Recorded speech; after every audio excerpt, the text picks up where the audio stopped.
This week we rummage through the toy box and get even more excited for Disney Infinity out this week. Things take a slightly darker turn as Chad peeks at Wolfenstein: The New Order, and if you're looking for a strategy fix, you might want to take a look at Europa Universalis IV. This is Player Attack.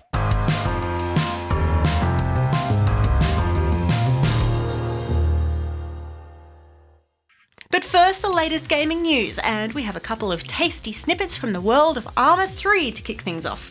Firstly, the much-delayed military FPS will be released on September 12, bringing with it nearly 300 square kilometres of map space, 12 single-player showcase missions, 3 faction showcases, 9 multiplayer scenarios, 10 firing drill challenges, 5 factions, more than 20 vehicles, more than 40 weapons, a powerful scenario editor, modding support, and a partridge in a pear tree. One thing Arma 3 won't bring with it though, story mode.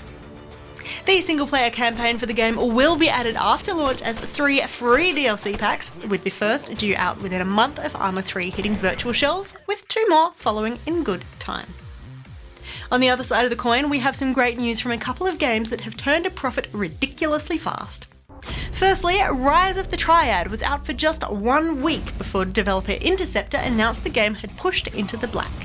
The remake of the 1994 classic is available online in a number of places, and the studio explains that the right distribution channels made all the difference. An even more impressive performance comes from Payday 2, which was officially profitable before even hitting shelves, thanks to some very savvy pre-order bonus offers. That news is particularly positive for publisher Starbreeze Studios, who announces that the game's success will lead to more investment in original IP. Some big news for pro gamers this week too, as Valve's Dota 2 World Championship at the International draws to a close. Swedish team Alliance took home the gold, or in this case the $1.43 million grand prize, narrowly defeating Ukrainian team Navi. For anyone who thinks video games still won't make you any money, the prize pool for this year's competition was $2.87 million, handed out after 3 days of gaming in Seattle. Also, if anyone still thinks that video games won't get you anywhere, may I point you to Danny Shifter Lee of Edmonton, Canada. He's just picked up a US visa based on his status as an internationally recognised athlete. His sport of choice? League of Legends. Perhaps Alliance is interested in reinvesting their money into the games industry. Deep Silver has the obvious solution. The super dangerous WOD WOD edition of Saints Row 4, which will set you back a cool $1 million.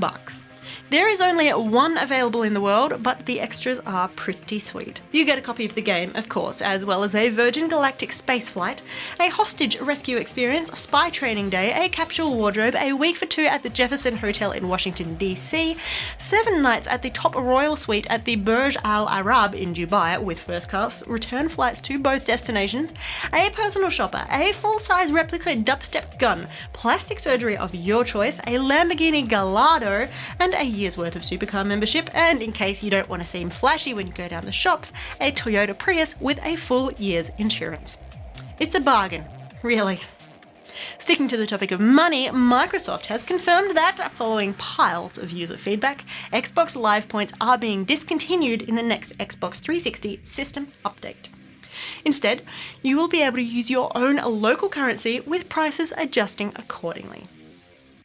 If you've already got a cashed up wallet crammed full of MS points, don't worry, they are still quite functional all the way up until June 1st, 2015. Likewise, any MS point gift cards can also still be redeemed and converted into local currency. And this week we also have an update from the world of MechWarrior Online. We told you recently about Sarah's Mech, a huge Jenner that had been added to the game in memory of a 5-year-old fan who died from complications with brain cancer. The new mech was sold for $10 and all proceeds were earmarked for charity. Developer Piranha Games was hopeful it might raise an eventual donation of around $10,000. Now, with the mech still on sale for a few more days, Sarah's Mech has raised more than $100,000 for the Canadian Cancer Society and cancer research. And in other completely unrelated news, Game Freak has released some brand new features for Pokemon X and Pokemon Y when they launch later this year. Take a look at these mega evolutions.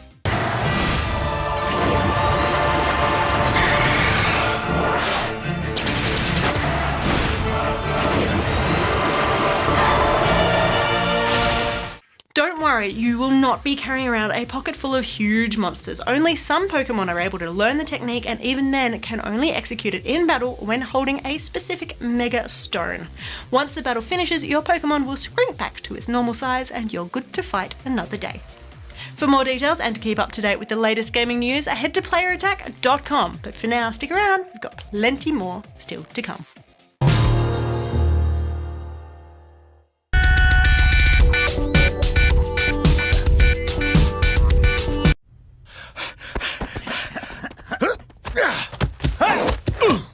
Enemy way!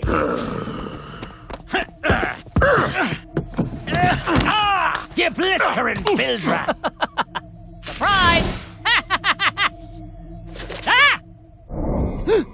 Oops. Oh, man. Now, when we checked it out earlier, we knew about 4 playsets that were coming. We knew about the 3 in the starter pack, and we knew about cars. Today, we've had a closer look at Monsters University, which is looking pretty exciting, but we also got to see one brand new one announced this week. It was the Lone Ranger playset. Yes. Can you shed a bit of light on that one? So we had found out a few years ago that Jerry and Gore Verbinski, who's of course the amazing team that brought you the original trilogy of Pirates of the Caribbean, were working on a huge summer blockbuster. And with Infinity being a platform for all things Disney, we of course reached out to them and said, would it be okay and would you be interested in potentially having your awesome new movie represented inside of Infinity? And they were much obliged, and so we began working on it. The good news is that with kids, Lone Ranger, despite them having absolutely no knowledge of what this film is testing off the charts. Cowboys, Indians, horses, trains, the Old West, who knew? It's awesome though, and it's so great to be able to collaborate with them on that experience and then also deliver something brand new and exciting for kids. It is from a more adult title than some of the other ones. I mean, we saw it today compared to Monsters University, which is admittedly targeted somewhat younger. What are some of the challenges that you guys in the developer studio have had to face trying to combine these two very different games? That's an interesting question. I think that, the one thing that we wanted to do with Infinity is make sure every single playset really felt different. So we didn't want, you have the starter pack and you've got Pirates of the Caribbean, Incredibles, and Monsters University. Every one of those offers a totally different gameplay experience. In Monsters, you've got scaring and you've got pranks. And in Pirates, you've got sword combat and you've got ship sailing. And in Incredibles, of course, it's kind of like I almost say it's like Crackdown with, superheroes, right? Because you have the Incredibles in there and you've got Syndrome. So I guess what I'm trying to get to is that we wanted to make sure every one of these playsets wasn't just, okay, here's a gameplay thing, let's slap a Disney logo on it. It was instead, we wanted to deliver new mechanics for every single one of them. So with that in mind, when we started working on the Lone Ranger, we began thinking, so what are the core tenets of this property? What are Jerry and Gore trying to do to make this something totally unique and different for Disney? And then how do those translate into actual gameplay mechanics? So one of the cool things that we have in the Lone Ranger playset is this ricochet gunplay that we have. So essentially, as you probably know, Lone Ranger fights justice in a very, very stand-up and true kind of way, and we wanted to make sure that we delivered something similar to that. So inside of the gameplay itself, Lone Ranger actually has the ability to ricochet off of different objects in the environment to knock weapons out of enemies' hands, and that's how he goes about incapacitating them. So that's kind of an interesting way to do it.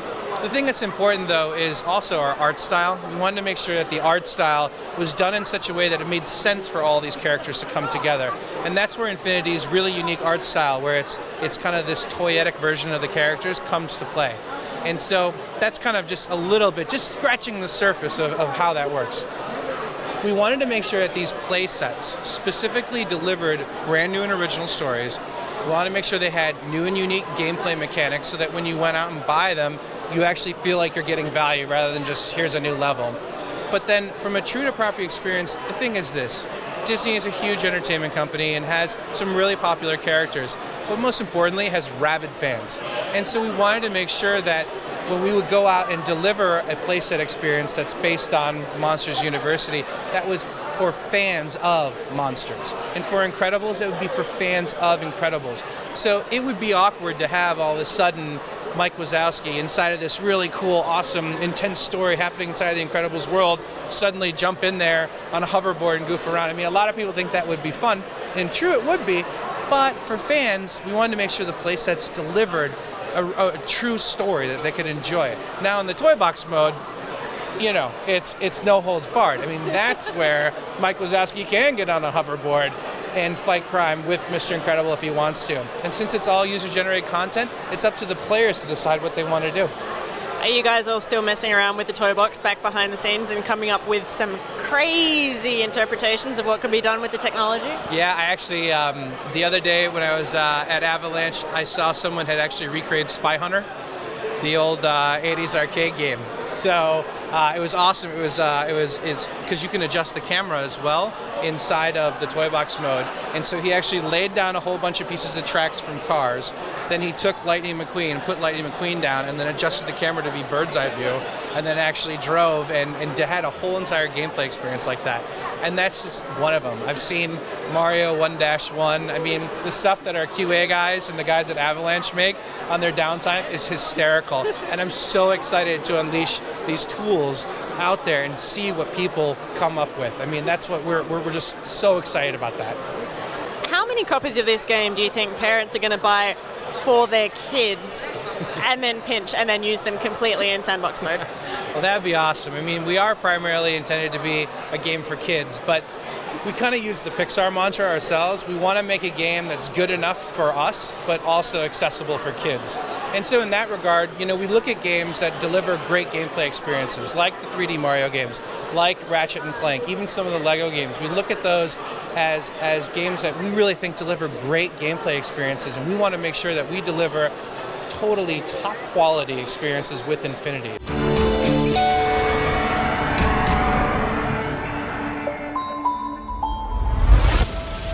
That should do it.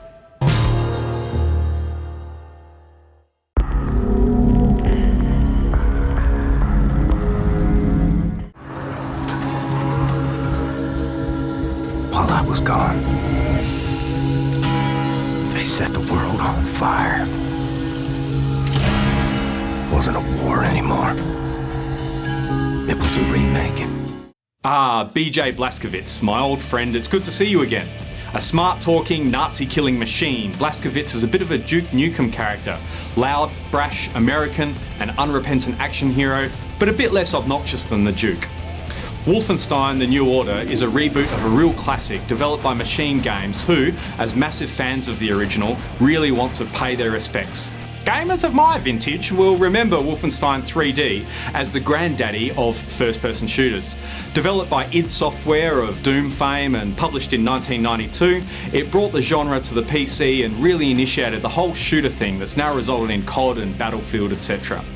Screenshots of Wolfenstein 3D make it look rather blocky and dated, but the 3D perspective, weapon systems, action gameplay and pure adrenaline rush of mowing down rows of Nazis, those eternal villains, had a huge influence on gaming. Back to the present, Blazkowicz has been in a very inconvenient coma for 15 years and has missed the fact that the Nazis won World War II and brought the free world to its knees. No doubt because he was in a coma and unable to stop them. The world of the New Order is recognisably 1950s, but with an alternative history bent. Iconic London landmarks and the White House are draped in swastikas, and hulking steel robots, the tools of the Nazi victory, roam the streets enforcing order. This is much like the 2012 film Iron Sky, where the Nazis return from their base on the dark side of the moon to attack an unsuspecting modern-day Earth. At E3 we played through two sequences. The first placed us in a moving train carriage making coffee before being accosted by a mature Fraulein and her companion, who was later introduced to us as her Freudian psychosexual toy boy. The nudge nudge wink wink innuendo from the Duke Nukem era of games has obviously not been lost. A massive iron robot looms in the background, reminding us of the coercive power behind the regime. This grim officer forces on us a life or death test to prove our Aryan heritage, showing that the dark ideology of the Nazis has now become the status quo in civilized society and giving us further motivation to fight the power. Having survived the test, we return to our cabin to rejoin our lady friend, who we assume will take an important role in the story. Here then, we can see a lot more effort put into developing character and narrative than we might expect, and the developers have promised us more richness and depth in this new Wolfenstein. In the second gameplay sequence, we have an opportunity to sample the action of the New Order. There are strong retro gameplay mechanics at work here. Alcoves off to the side provide ammo and health, and you have a concrete health bar, so hiding behind cover is not enough to regenerate. You have to actually not get shot in the first place. What a concept. This was surprisingly challenging, but ultimately a welcome change from the ubiquitous hide and revive mechanic we see everywhere today. The action is dynamic and fast-paced. Enemy AI is surprisingly sophisticated, and it takes some real skill to get through alive. When you finally do make it to the big heavy robot, there's definitely a lot of challenge in the fight. They're tough, they're armed to the teeth, and they inspire a huge celebration when they finally go down. All up, the experience is quite challenging. It's clear that players will have to hone their skills in a different style of shooter gameplay. The weapons throughout the game suit the retro-futuristic aesthetic perfectly. With red splashes of laser and bright plasma bursts, it's exactly as you'd expect. Even better, every weapon in the game can be dual-wielded, adding to the feeling of being some kind of super soldier, heaven sent to take down nasty Nazis. I can never get enough of dual-wielding just for pure fun, and this game has it in spades.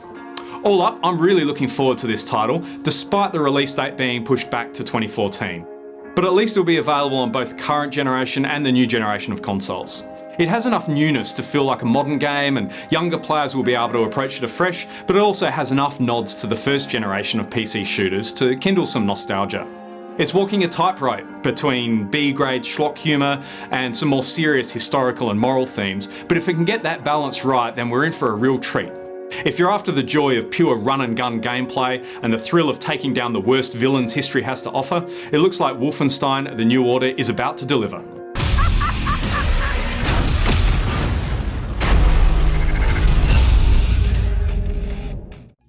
SteelSeries has been around for just over a decade now, and the Danish manufacturer has made quite a name for itself in the realm of competitive gaming peripherals. You can find SteelSeries logos on pro gamers around the world, from Team Immunity to Navi and Fnatic, and if you're lucky, you might find one or two on your desk as well. SteelSeries has sorted out a pretty sweet little prize pack to give away to one lucky Player Attack viewer. We've got the freshly launched Siberia V2 Heat Orange headset, a Sensei optical mouse, and a quick gaming surface. They are all super sleek. The headset has its own USB sound card, the mouse takes personalization to an all new level, and a dedicated gaming surface has got to be better than dragging your mouse around on that desk. Want one? All you have to do to win your very own SteelSeries prize pack is head to playerattack.com. Follow the links to the SteelSeries competition, fill out your name and contact details, and enter this week's key feature, which is on your screen right now.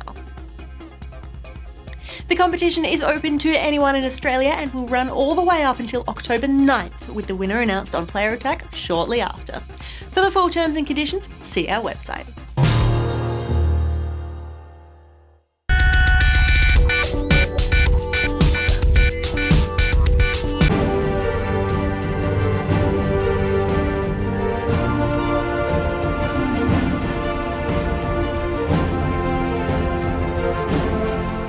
Europa Universalis IV is a grand strategy game. It's what we do at Paradox Development Studio. That means it covers the entire world, and usually in a period of history. So Europa Universalis IV covers the Renaissance, it covers the wars of religion, it covers the discovery of the New World in Australia and the colonization stuff and all that. So it plays out from 1444 to 1821, and you can play as any country in the world at any specific date. We don't tend to force the AI to behave, in a historical manner. The AI is playing to win, just like if it was a human player. However, due to the simulation and the geographical situation, it will often tend to do the historical things because they made the most sense. It does cover 400 years, which is a pretty serious chunk of history. Do you have to play all 400 years from start to finish? No, you don't. You can start at a later date, of course, when you will have access to better technologies. You will have more advanced units. So the gameplay is quite different actually if you play later on. And then it will still end in 1821, so it will be a shorter experience, but often more intense and special in certain ways. How long does that translate to in real world time? That's really hard to estimate because people play the games so differently. Some people play it at the highest speed and don't really worry with all the micromanagement stuff. So it's anything from, I don't know, 80 hours to 200 hours perhaps. How much historical research had to go into figuring out what bits were meant to be what colours at what time? Well, that's where the research went, of course. You know, figuring out the borders of the countries at any specific time through history in 400 years, you know, that's a lot of work. So yeah, it was an enormous amount of research. Fortunately, this is the 4th game in the series, so we did a lot of the research in the previous games. One of the best things about strategy games is you can compete against a computer, but you can also compete against your friends. Can you tell us a little bit about the multiplayer in Europa Universalis IV? Oh, absolutely. Multiplayer is one of our priorities, along with modding and open-endedness and so on. So you can play 32 people together. It's a real-time game. You pause it as you like, and you can set it at different speeds. So if you play 32 people, you probably want to play at a lower speed level. It's a Steam-only game, so we use the Steam multiplayer system with matchmaking and everything. And you can also join an ongoing game at any point and take over one of the free AI countries. Sometimes, you know, people choose to play cooperatively against the AI. That happens, and you know, it's up to the players to choose their kind of theme. So sometimes they play together within the Holy Roman Empire, for example, as one of the minor principalities. Maybe they start out cooperatively and then they choose to fight each other over the throne. That happens too. So if you're playing a multiplayer game that goes over over the grand campaign, which takes many, many hours to complete, you say that people can drop in and join up when they want to. If everyone goes, all right, you know what, guys, it's time for dinner, we need to pause this, can you pause a multiplayer game? Absolutely. You can pause it, you can save it. I mean, when you reload the game, it's going to be exactly as it was when you quit, basically. And one guy can leave the game, you know, more or less permanently. The AI can take over for a while, and you can come back and see what interesting things the AI has been up to. Whether or not the AI necessarily agrees with your diplomatic choices or not. Exactly. Can you swap your allegiances partway through the game? You can switch which country you're playing, definitely. I mean, it's easy to do by just leaving the multiplayer game and then picking another country and keeping on with that. You know, and even if a player is destroyed or, you know, annihilated in the multiplayer game, you can come back as one of the other nations and keep playing. What sort of effort has been put into it to not make it just another boring flat map spreadsheet strategy game? We put a lot of effort into that. We took a big step forward with Crusader Kings 2, which improved on the look of our games a great deal. And we're taking that further now to make the map feel more living and more contemporary in every way, basically. So you can see, you know, snow falling and little seagulls flying around, and the seasons change. The game is coming out the 13th of August, and you can get it in Steam. Player Attack is sponsored by the Daleks. And that's about it for this edition of Player Attack. Thanks for watching. Next week, things get educational with Microsoft's innovative title Project Spark. We concentrate on growing impressive facial hair for War of the Vikings and catch up with Hank Kersey, the military advisor behind Call of Duty Ghosts. In the meantime, you can catch us on playerattack.com. We're on Facebook, YouTube and Twitter. And if you've got something you want to say, send us an email, mailbox@playerattack.com. Till next week, I'm Jessica Citizen, and this is Player Attack.